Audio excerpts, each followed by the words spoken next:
Hello friends, कैसे आप लोग। देखिए, कई बार ये सवाल आता है कि section 9 of Hindu marriage act, विवाह के अधिकारों की पुनर्स्थापना, रेस्ट्रिक्शन ऑफ कॉन्जुगल राइट्स, अगर हस्बैंड के फेवर में आते हैं या मुकदमा चल रहा होता है या मान लीजिए उसकी डिग्री हस्बैंड के फेवर में पारित होती है, तो उसका जो भरण पोषण का मुकदमा 125 CRPC का, उस पर क्या प्रभाव पड़ेगा।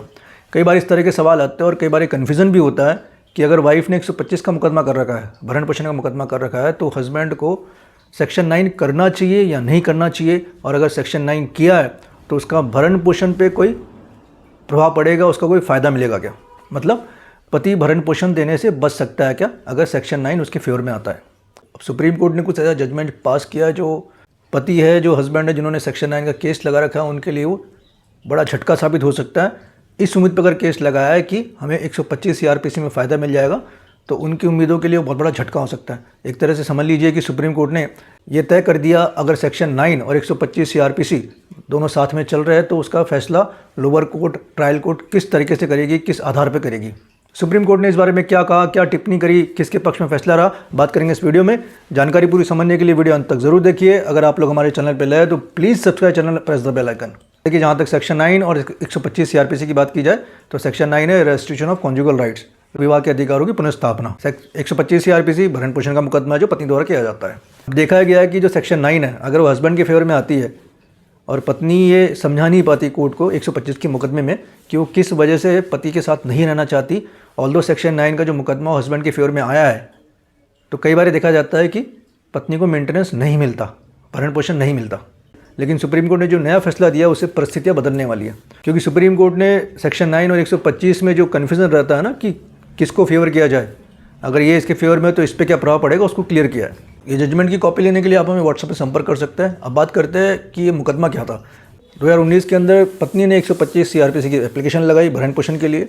यहाँ पे हस्बैंड ने फिर सेक्शन 9 की एप्लीकेशन लगाई, रेस्ट्रिक्शन ऑफ कॉन्जुगल राइट्स। जो सेक्शन 9 है वो पति के फेवर में आया। लेकिन जहाँ तक भरण पोषण की बात है तो ट्रायल कोर्ट ने पत्नी के फेवर में फैसला सुनाया। बात पहुंची हाई कोर्ट तक। जब हाई कोर्ट में मुद्दा गया तो हाई कोर्ट ने सेक्शन 9 के बेस पे, क्योंकि वो डिग्री जो थी हस्बैंड के फेवर में थी, उसका हवाला देते हुए जो मेंटेनेंस पास किया गया था उसको रद्द कर दिया, उस फैसले को पलट दिया। तो हाई कोर्ट में जब फैसला बदल दिया गया, उसके बाद ये मामला पहुंचा सर्वोच्च न्यायालय, सुप्रीम कोर्ट में। देखिए, सुप्रीम कोर्ट ने इसमें बड़ी क्लियर एक्सप्लेनेशन दी। सुप्रीम कोर्ट ने यहाँ 3 मुद्दे पर बात की। पहला मुद्दा ये था कि सेक्शन 9 का भरण पोषण के मुकदमे में क्या प्रभाव पड़ेगा। दूसरा मुद्दा ये था कि सिविल प्रोसीडिंग क्या क्रिमिनल प्रोसीडिंग को ओवरराइड कर सकती है। सेक्शन 9 में वो सिविल प्रोसीडिंग होती है और जो 125 CRPC वो क्रिमिनल प्रोसीडिंग है। मतलब अगर 125 के अंदर कोई आदेश पारित होता है और उसकी अगर पालना ना हो तो फिर आपके अगेंस्ट क्रिमिनल प्रोसीडिंग इनिशिएट की जाती है। देखा जाता है अगर भरण पोषण नहीं दिया जाता कोर्ट के आदेश के बाद, तो फिर ऐसे परिस्थिति के अंदर कई बार पति को जेल भेज दिया जाता है। तो वो क्रिमिनल प्रोसीडिंग है और सेक्शन 9 सिविल प्रोसीडिंग है। तो क्या civil proceeding criminal proceeding override कर सकती है। और तीसरा, क्या पत्नी के पास इनफ कारण है कि सेक्शन 9 की डिग्री पारित होने के बाद भी वो पति के साथ ना रहे। तो सुप्रीम कोर्ट ने इन 3 पॉइंट्स पे अपना फैसला सुनाया। सुप्रीम कोर्ट ने साफ साफ कहा कि सेक्शन 9 में अगर कोई फैसला आता है तो वो 125 के मुकदमे को इतना प्रभाव नहीं डालता। ये देखने की बात है कि उसकी परिस्थिति क्या है। जो दूसरा पॉइंट था, सुप्रीम कोर्ट ने साफ किया कि जो सिविल प्रोसीडिंग है वो क्रिमिनल प्रोसीडिंग को ओवरराइड नहीं कर सकती, मतलब उसके प्रभाव खत्म नहीं कर सकती। और तीसरा ये था कि पत्नी के पास इनफ कारण है कि सेक्शन 9 पारित होने के बाद भी अगर कोई ऐसे कारण है, मान लो कि पत्नी के साथ मेंटल क्रूरटी हुई, उसे परेशान किया जा रहा है, अगर वो साबित करने के इनफ रीजंस है एप्लीकेशन के अंदर, तो भी पत्नी के फेवर में फैसला दिया जा सकता है। यहाँ तक कि सुप्रीम कोर्ट ने यह भी टिप्पणी कर दी कि वैवाहिक अधिकारों की पुनर्स्थापना डिग्री पति को उसकी पत्नी के प्रति उसकी जिम्मेदारी से मुक्त करने का साधन नहीं हो सकती। कहने का मतलब यह है कि आप सेक्शन 9 का दुरुपयोग नहीं कर सकते। अगर आप सेक्शन 9 को ग्राउंड बना के मेंटेनेंस नहीं देना चाहते तो कोर्ट ये कह रही है कि एक तरह का उसका दुरुपयोग है। सुप्रीम कोर्ट के इस फैसले से परेशानी होने वाली है उन व्यक्तियों को जिन्होंने सेक्शन 9 लगाया है, ये सोच के कि भरण पोषण से हम बच सकते हैं।